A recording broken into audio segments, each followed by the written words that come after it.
Sir ಒಕ್ಕಲಿಗರ ಸಂಘದ ಪದಾಧಿಕಾರಿಗಳು ಭೇಟಿಯಾಗಿದ್ದಾರೆ ಬಂದವರು ಎಲ್ಲರನ್ನೂ ನ್ಯಾಚುರಲಿ ಭೇಟಿ ಮಾಡಿದ್ದಾರೆ ಅಷ್ಟೇ, ಬೇರೆ ಅದರಲ್ಲೇನು ವಿಶೇಷ ಏನಿಲ್ಲ. ಯಾಕಂದ್ರೆ ಈ ವರದಿ ಬಿಡುಗಡೆ ಮಾಡಬೇಕು ವರದಿ ಬಿಡುಗಡೆ ಏನಿದೆ, ಏನು ಕ್ಯಾಬಿನೆಟಲ್ಲಿ ಏನು ತೀರ್ಮಾನ ಮಾಡಿದಾರೆ ನೋಡೋಣ. ಇವತ್ತು ಏನಾದರೂ ಈ ಸರ್ಕಾರಕ್ಕೆ ಜವಾಬ್ದಾರಿ ಇದ್ದರೆ ಎಷ್ಟು ವರ್ಷ ಆಯಿತು ಈ ಒಂದು ಕಮಿಟಿ ರಚನೆ ಮಾಡಿ, ಯಾರೋ ಕಾಂತರಾಜು ವರದಿ ರಚನೆ ಮಾಡಿ ಎಷ್ಟು ವರ್ಷ ಆಯಿತು? 12 ವರ್ಷ ಆಯಿತು? ಎಷ್ಟು ವರ್ಷ ಆಯಿತು? 10 ವರ್ಷ 11 ವರ್ಷ ಆಗಿದೆ. 10 ವರ್ಷ ಕಂಪ್ಲೀಟ್ ಆಯಿತು.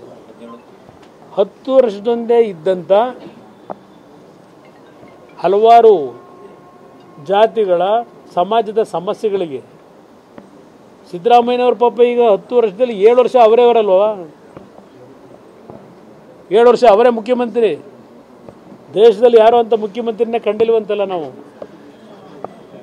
ಅವರು 7 ವರ್ಷ ಅಹಿಂದ ವರ್ಗದ ಮುಖ್ಯಮಂತ್ರಿಯಾಗಿ ಆ ವರ್ಗಕ್ಕೆಲ್ಲ ನ್ಯಾಯ ದೊರಕಿರ್ಬೇಕಲ್ವಾ? 10 ವರ್ಷದಲ್ಲಿ ಹಲವಾರು ಬದಲಾವಣೆಗಳಿದೆ. ಇವತ್ತು ಕೇಂದ್ರ ಸರ್ಕಾರವು ಅಲ್ಲಿ ರಾಹುಲ್ ಗಾಂಧಿಯವರು ಅವ್ರ ಪಾಪ ಹೇಳ್ತವ್ರದಂತೂ ಜಾತಿ ಗಣತಿಗೆ ಪ್ರಾಶಸ್ತ್ಯ ಕೊಡ್ತೀವಿ ಅಂತ.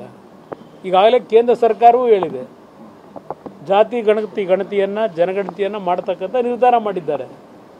ನಿಮ್ಮ ಕೈನಲ್ಲಿ ಈಗ 10 ವರ್ಷ ಏನಾಗಿದೆ, ಹಲವಾರು ಬದಲಾವಣೆಗಳಿದ್ದಾವೆ. ಈ ನ್ಯೂನತೆಗಳನ್ನು ಸರಿಪಡಿಸಲಿಕ್ಕೆ ಎಲ್ಲ ಕೇಂದ್ರ ಸರ್ಕಾರದ ಜಾತಿ ಗಣತಿ ಇಡೀ ದೇಶದಲ್ಲಿ ಪ್ರಾರಂಭ ಏನಾಗ್ತದೆ ಅಲ್ಲಿವರೆಗಾದರೂ ಕಾಯಬೇಕು. ಇಲ್ಲ ಹೊಸದಾಗಿ ನೀವು ಇನ್ನೊಂದು ಜಾತಿ ಗಣತಿ, ನಿಮಗೆ ದುಡ್ಡಿಗೇನು ಸಮಸ್ಯೆ ಇಲ್ಲ, ಜನಗಳ ಮೇಲೆ ಬರೀ ಎಳೆದು ವಸೂಲಿ ಚೆನ್ನಾಗಿ ಮಾಡ್ತಾಯಿದ್ದೀರಿ, ದುಡ್ಡಿಗೇನು ನಿಮಗೇನು ಸಮಸ್ಯೆ ಇಲ್ವಲ್ಲ, ಇನ್ನೊಂದು ಮಾಡಿಬಿಡಿ. ಇನ್ಯಾರಾದ್ರೂ ಒಂದು ವರದಿ ನಾಯಕತ್ವನ ಇದರಲ್ಲ ಭಾಳ ಜನ ಗಂಜಿ ಕೇಂದ್ರದವರು ಕಾಯ್ತಾವ್ರಲ್ಲ, ಇನ್ನೊಂದು ಮಾಡಿದ್ರೆ ಆಯಿತು. Sir thank you